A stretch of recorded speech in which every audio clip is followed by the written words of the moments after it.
Hello everyone, how are you? I hope you are fit and fine at your home. Welcome to CR International School online classes. In which class do you study बेटा? अगर कोई आपसे पूछे कि आप कौन सी class में पढ़ते हो, in which class do you study, तो आप क्या रिप्लाई दोगे? I read in KG class. Okay, क्या बोलोगे? I read in KG class. And today I will teach you subject English. Okay, आज हम इंग्लिश के सब्जेक्ट का वर्क करेंगे और आज का हमारा टॉपिक क्या है? Use of that. USE use, OFOPHET that. That का मीन्स होता है वह, ठीक है, वह. ऑफ का मतलब का, यूज मतलब प्रयोग, ठीक है, यूज मतलब प्रयोग. दैट का प्रयोग हम कहाँ कहाँ करते हैं, आज हम आपको वो सिखाएंगे, ठीक है बेटा. इससे पहले हमने लास्ट वीडियो में क्या सीखा था? दिस का प्रयोग. किसका सीखा था? दिस का.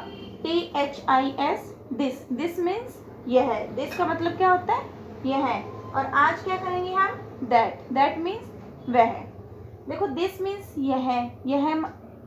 दिस और दैट किसी भी एक चीज के लिए यूज होता है, किसी भी एक सिंगल थिंग के लिए यूज होता है. ओके, बहुत सारी चीजों के लिए नहीं होता, सिर्फ वन थिंग के लिए, एक चीज के लिए होता है. और दिस का प्रयोग जो हमारी पास चीजें रखी हुई हैं, हमारी नियर रखी हुई हैं, ठीक है, जिनको हम टच कर सकते हैं, पकड़ सकते हैं, छू सकते हैं, उस चीज के लिए दिस का प्रयोग होता है. जैसे अभी मेरे पास एक मार्कर है, इसको अभी मैंने पकड़ रखा है, टच कर रखा है ना, तो ये क्या है? This is a marker. Okay, क्योंकि ये मेरे पास है. और दैट का प्रयोग वहाँ करते हैं जो चीज़ हमसे दूर होती है.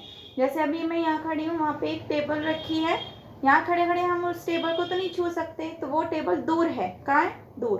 तो हम उसे क्या कहेंगे? That is a table. Okay, दूर की चीज़ के लिए that is a table, that लगाएंगे. और पास की चीज़ के लिए हम दिस का यूज करेंगे. क्लियर? अब ध्यान से देखो सेंटेंसेस.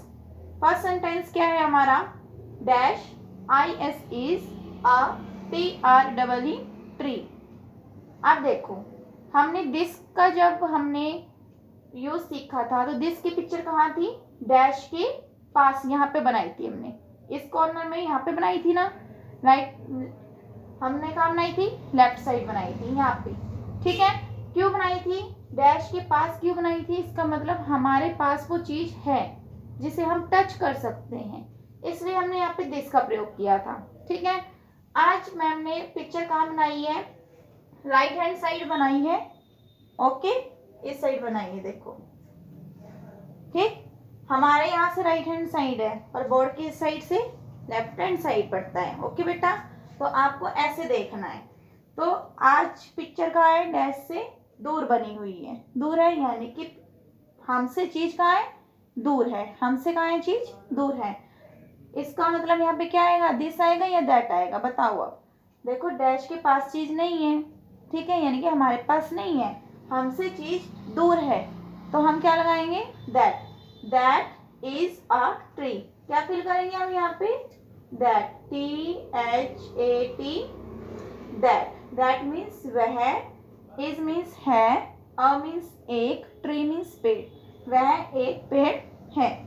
अब सेकंड में ये देखो, dash is a star. STAR, star. Star क्या होता है? तारा. क्या होता है? तारा. पिक्चर कहाँ बनाई है मैम ने? डैश से दूर बनाई है. स्टार कहाँ होता है? स्काई में होता है. कहाँ होता है? स्काई में, आसमान में होता है. क्या आप उसे छू सकते हो? आप देखना, रात को स्काई में बहुत सारे स्टार्स आते हैं ना, तो देखो आप उनको छू सकते हो? नहीं टच कर सकते बिल्कुल भी. तो क्या लगाएंगे हम? दैट. क्या लगाएंगे? दैट, क्योंकि हम स्टार को भी टच नहीं कर सकते. That is a star. But ma'am ने आपको लास्ट वीडियो में दिस इज अ स्टार करवाया था ना. क्यों करवाया था? क्योंकि मैम ने अपने यहाँ इसके पास ही स्टार की पिक्चर बनाई थी. इसका मतलब क्या था? हमारे पास बुक में या तो कोई पिक्चर है स्टार की, यहाँ पे हमारे पास एक छोटा सा स्टार रखा हुआ है जिसको हम टच कर रहे हैं. ठीक है, प्ले करने वाले भी स्टार आते हैं, खेलने वाले भी आते हैं, तो हम उसको टच कर सकते हैं उन स्टार्स को. ठीक है, तो उसको हम क्या कहेंगे? This is a star. कर सकते हैं ना उस स्टार को हम टच. अगर बुक में कोई पिक्चर है, उस पिक्चर को हम टच कर रहे हैं स्टार को, तो हम इसे क्या बोलेंगे? This is a star. अब क्या है? स्टार हमसे कहाँ है? दूर है. कहाँ पर है? आसमान में है. तो हम क्या लिखेंगे, दैट इज अ स्टार, वह एक तारा है। ओके बेटा, अब देखो dash is a KITE, kite. Kite क्या होती है, पतंग। पतंग होती है ना।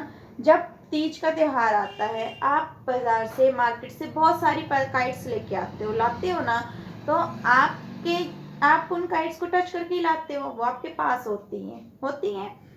अच्छा, आप जब आप उड़ाने जाओगे पतंग, तो आप एक काइट लोगे अपने हैंड में, जो काइट आपके हैंड में है आप उसको क्या बोलोगे, this is a kite, this is a kite, क्योंकि वो आपके हाथ में है, आपने उसको पकड़ रखा है, टच कर रखा है। बट जब उसी काइट को आप उड़ाओगे तो वो कहाँ पहुंच जाएगी, स्काई में पहुंच जाएगी, आसमान में पहुंच जाएगी। तो क्या आप उसे टच कर सकते हो, नहीं कर सकते। तो हम फिर उसे क्या कहेंगे, that is a kite. Okay बेटा, तो जब चीज हमसे दूर होती है तो हम उसके लिए क्या लिखते हैं, दैट इज अ काइट, वह एक पतंग है जिसे हम छू नहीं सकते। Next, dash is a BOX, क्या है ये, बॉक्स। क्या है, बॉक्स। वहां पे एक बॉक्स का डिब्बा बॉक्स रखा हुआ है। बॉक्स मीन्स क्या होता है, डिब्बा। ओके बेटा, वहां रखा हुआ है, हम खड़े खड़े उसे वहां तक इतनी दूर हैंड तो नहीं कर सकते ना, उसके पास चलना पड़ेगा।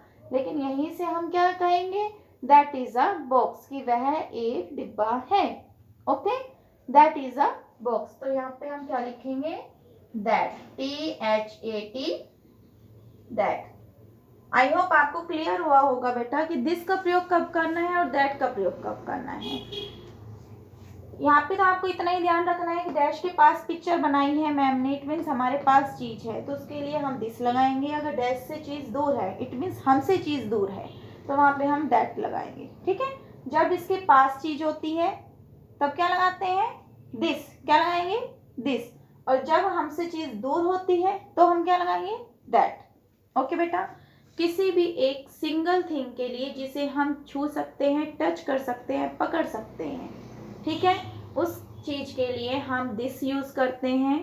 Okay, this is a marker, this is a rubber. Okay, और जो चीज हमसे दूर होती है, कोई भी एक सिंगल चीज जो हमसे दूर है, जिसे हम टच नहीं कर सकते, उसके लिए हम दैट का प्रयोग करते हैं।